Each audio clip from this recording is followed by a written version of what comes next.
Hi, it's Larry Gaines, Power Cycle Trading. In this video, I wanted to go over kind of market cycles and how to use those in your trading or investing. First off, it's always good to have a big picture view of the markets, and you should review this once, twice a week, just so you know where the trend is, if you're at the bottom, midpoint, top of the trend, and so forth. So I'm going to show you some simple ways to do that. First off, just put your, get your, I like to use the S&P, the CBOE S&P 500 index, and it's a broad reference to the market and to a lot of traders trading it. So it's a good broad market index to look at for the market cycles up and down. So if you look at this chart here, just put a trend line in. And you can do this, on the bottom, an ascending trend line, and then you do a parallel trend line above, and you can see this, specific channel here. It's very defined channel all the way up until where we are currently. And one thing that you'll notice, markets are interesting. They do like symmetry. You can see it's fairly symmetric here. A nice move up, a pullback. A nice move up, a pullback, a nice move up, a pullback, nice move up, pullback, nice move up, pullback. And the whole time, the pivot lows, these are pivot lows, they're getting higher. So that's an uptrend, right? So what you want to do is, then the next thing I like to do is I like to mark those pivot lows. And by doing that, I want to calculate from the pivot low to pivot high how many points that is. So I started back here the first of the year, and from this first pivot low, that was on like December 31st, to the pivot high, that came on February 22nd. That move right there is 134 points. Then you had a correction back. Then you had another move. That moved right to that high on the April the 11th, approximately. It was 110 points. Then you had a pullback, and then you had another move up here. Now this was a really strong move. You can see it broke above the channel, and this is a momentum breakout type of move, and you can see that spike right there, that tail.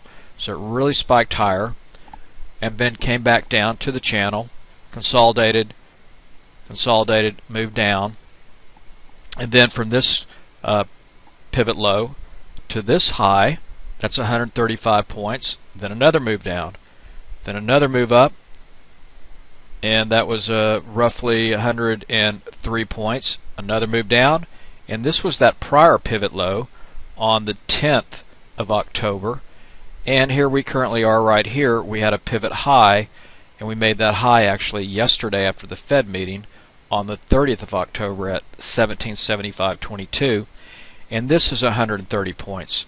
So when you look at the symmetry, these moves from low to high have been averaging around 130 points or so. So what this tells me is that there's more risk potentially to the downside than there is to the upside. So if you're right here, there's more risk, and it's a positive risk to the upside versus to the downside. So if you look at this, you don't want to be very aggressive on buying the market.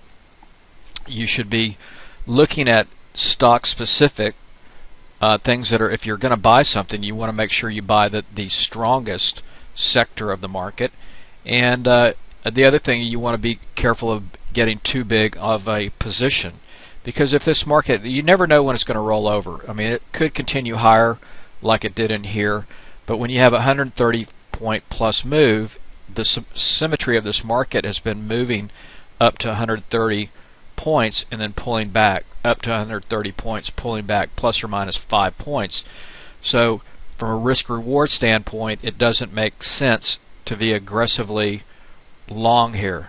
Now this market is still a bull trend, but within any trend there are corrections. So I wanted to point that out.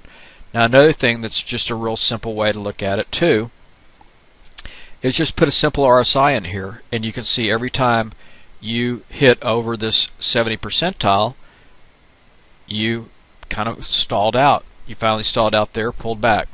You can see got up here, pulled back, got up here, pulled back, here, pulled back, here, pulled back. So, you know, line those up, you can see. So these are simple things that you can do, that you can spot tops in markets and bottoms in markets. So that's one thing I'm very, you know, big in, is looking at cycles and at power cycle trading.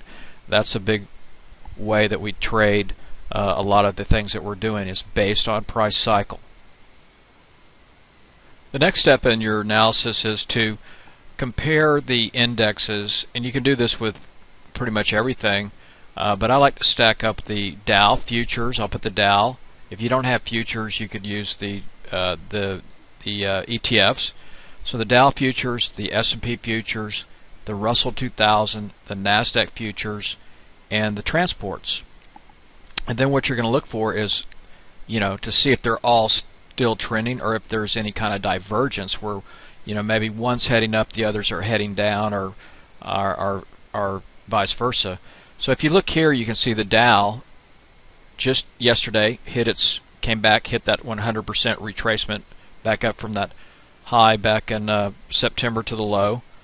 And if you look at the S&P futures, it exceeded its 1272 extension and faltered up at the 1618. The Russell hit the 1618, pulled back. The NASDAQ has been the strongest. It went through the 1618, and the transports were also very strong going through the 1618. So if you look at these and compare it, if you're going to be trading any stock specific, you know, you should do this kind of analysis in order to look for the strongest index, and then look for stocks within that. Now the other thing to also notice then is where these stocks are as to their moving averages. And you know, this is like the 8 EMA here, this brown one, and then the 21's down here. So you can see that the NASDAQ and the transports are the furthest extended. So if they do start correcting, they've got the biggest room to fall. So back to the 21, you can see that the Russell's already at its 21. The S&P is sitting right on top of the 8, and also the Dow. So these are critical support levels right now, the 8 EMA, and then a break through these 8, then you're going to get a correction back to the 21 period. That's a lot of the traders will follow the 21. So this is some good analysis to do, and I hope this helps you. So the big picture analysis is that we're in a very strong uptrend, but within any trend there's cycles to the trend, and right now we look a little bit toppy. So I hope this helps. Good luck on your trading, and I'll talk to you on the next video.